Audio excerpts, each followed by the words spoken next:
I'm kidding. I couldn't find the child thief, so I think it was stolen. That's ironic. Okay, so I'm gonna read you another one of Brahms' books. Oh, it's so good. This is what had me start loving Brahm. Oh my god. It's called The Plucker. That's Jack. And that's Angel. I haven't read this book in a long time. Oh, look, here's The Plucker.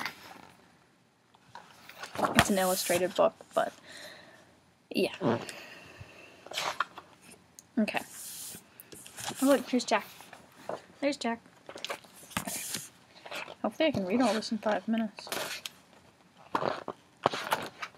Yeah, I think it'll be good. Oh, definitely. Okay. Let me get into character. Okay. What the hell? Jack pushed open the lid of his box and peered about the dark, dusty room. Where am I? Toys he hadn't seen for years lay scattered about like discarded rags. A cold terror seized him. Holy crap, I'm in the underbed! Suddenly he recalled with chilling clarity Thomas calling him a little kid's toy. Sure, the boy's 10 years old now, Jack reasoned, a swell of panic tightening his chest. I know that he might be outgrowing some of his toys, but not me. I'm still fun, I'm loads of fun. In fact, decked out in a zany striped suit, his wild red hair poking from beneath his pointy cap, he could be unsnapped from his box to bounce and flip, spin and cartwheel, to fill the room with a jingle-jangle of his oversized bells. Jack flicked a bell on the end of his cap. On black. The jingle sounded hollow in the gloom. So why has Thomas stuck me under here? Jack shivered. The toys sharing the shadows looked faded, not just in their colors, but in their very spirit.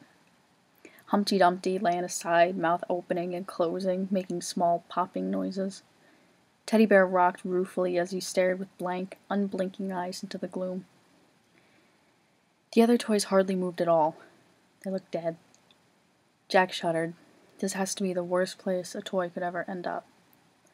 Of course, this was before he found out that there were indeed worse places a toy could end up.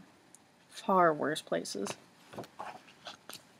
Thomas came bursting into the room. The boy wore a cowboy shirt and had an empty gun holster strapped to the pair of his dirty trousers. His pale skin was deeply freckled by the South Carolina sun. The boy knelt down in front of a chest and began to dig through his toys. Out there, Jack realized, all bright and colorful, out there, all the toys were big smiles. Out there was full of life. Jack wanted to be back out there. Wanted to be more than anything.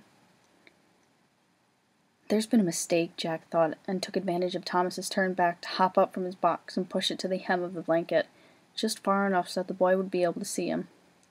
Jack draped himself comically over the edge of the box, put on his perkiest smile, and waited for the boy to turn around. Thomas laid out several toys, but seemed to be looking for one in particular. He scratched at his tangle of orange hair. Where'd you go? He tossed aside a dirty pair of pants and a couple of shirts. Then he stood up, frowned, and scanned the shelves. Finally, he looked down at the bed. Jack's heart fluttered. Aha, there you are! The boy headed towards Jack, reached down, and picked up a silver cap gun off his bed.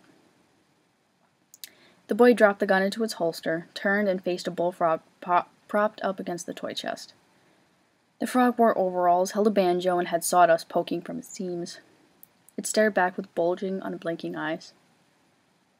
Thomas squinted, gained a wide-legged stance, known only to experienced gunslingers, and let his hand hover above the handle of his gun. Okay, Toad, the boy said in a low, husky whisper, make your play. The boy yanked the gun free, palming the hammer 6 times, but the cap gun made no report, only a dry clicking. Damn blasted it. I'm sorry, I can't talk, I'm tired. Damn blasted to heck, Thomas muttered. He opened the gun and fiddled with the caps. Can't ever get the goddamn thing to line up worth crap. Then the boy noticed Jack and looked puzzled. Hey, how'd you get back out here? He said and booted Jack under the bed. Jack sat in the dark, his arms wrapped around his knees. He'd not even bothered to right his box. He just sat there watching Thomas play with all the out there toys. It'll be the same for them soon enough, came a tired voice. Jack peered into the gloom. Who said that? The Nutcracker damn it. It's late. A stout toy dressed in a tattered uniform with a long white beard put 2 fingers to his battered helmet in a lackluster salute. How easy it is to be forgotten. Jack squinted. You're that Nutcracker, the Baron. Aye. The Nutcracker perked up upon hearing his name. I once belonged to Thomas's father. Been around, I have. Seen a lot. And I can tell you that it will happen to the best of 'em. Children grow up and toys get left behind. Beneath the bed is bad, but it's nothing compared to the attic, where you fade away into the darkness. Up there. He looked up as if seeing and shuddered. The rats gnaw at your fingers and no one cares. Jack pushed his box upright, crawled in, and closed the lid. He curled up alongside the spring, and the box began to play its song to him, soft as a whisper. Jack closed his eyes and let the lullaby comfort him. Inside the box he could pretend everything was all right. At least I still have my box, he thought. And that's chapter 1. Chapter 2 is, obviously it's next. Yeah, that one's a little longer. So yeah, that was chapter 1 of The Plucker.